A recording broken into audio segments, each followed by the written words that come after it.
Introduction.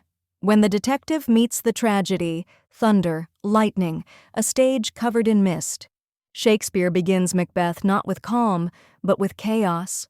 And into that chaos today, we send another figure. The sharp silhouette of a man with a violin, a pipe, and a magnifying glass. Sherlock Holmes. Why such a meeting? Why bring the world's greatest detective into Shakespeare's darkest play?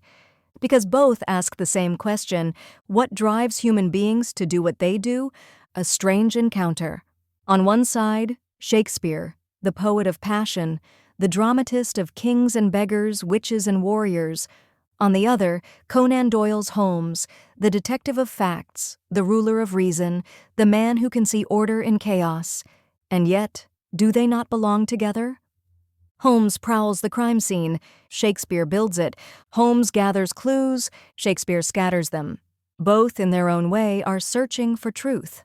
Why Macbeth? Why this play above all? Because Macbeth is already half a detective story. A king is murdered.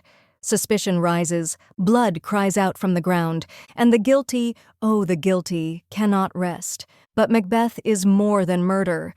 It is psychology laid bare on the stage, ambition, fear, hallucination, guilt that will not wash away. Lady Macbeth scrubbing her hands in the dark. Macbeth seeing daggers in the air and ghosts at his table. These are cases not of law, but of the human mind. And who better to examine such cases than Sherlock Holmes? Holmes meets the witches. Picture it at the blasted heath, thunder splitting the sky. The three witches croak, "Fair is foul and foul is fair." Most of us shiver. Holmes raises an eyebrow. "What do they mean?" asks Watson. Holmes replies, "They are laying down the logic of paradox, the very code by which this tragedy will unfold." The witches thrive on riddles. Holmes thrives on solving them. It is a confrontation waiting to happen, reason and tragedy. But here lies the heart of our journey. Holmes is a man of reason. He demands footprints, cigar ash, fingerprints, timelines. Shakespeare is a poet of the soul. He shows us visions, symbols, dreams, whispers in the dark.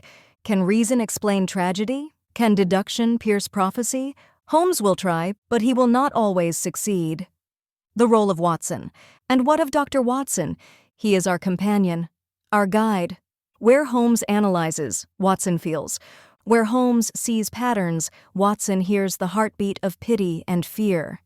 When Lady Macbeth walks in her sleep, rubbing her hands raw, Holmes may speak of obsession, of compulsion, but Watson will lower his voice and whisper, "She is broken."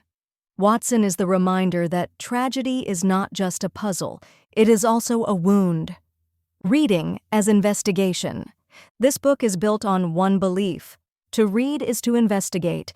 Every reader is a detective. Every line of Shakespeare is a clue. Why does Macbeth hesitate? Why does Lady Macbeth break? Why do the witches speak in riddles? What is fate and what is free will?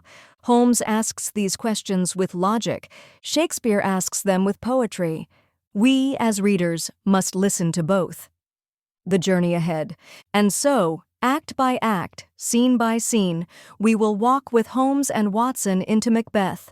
They will not change the play. They will not save Duncan. They will not arrest Macbeth, but they will observe. They will question. They will shine a lantern into the darkest corners of the text. From the witch's first chant to Macbeth's fall on the battlefield, they will be there. And in their presence, we will see anew what Shakespeare wrote 400 years ago. Why it matters now. Some may ask, why blend these two worlds? The answer is simple, because both remain alive. In our age, ambition still tempts, politics still breeds treachery, fear still warps judgment, guilt still breaks the mind. And in our age, too, we long for clarity. For someone, anyone who can see through the fog of lies. Sherlock Holmes offers that clarity. Shakespeare warns us of its limits. Together they give us a vision both sharp and deep. Closing words. So listen well. The thunder rolls. The witches gather.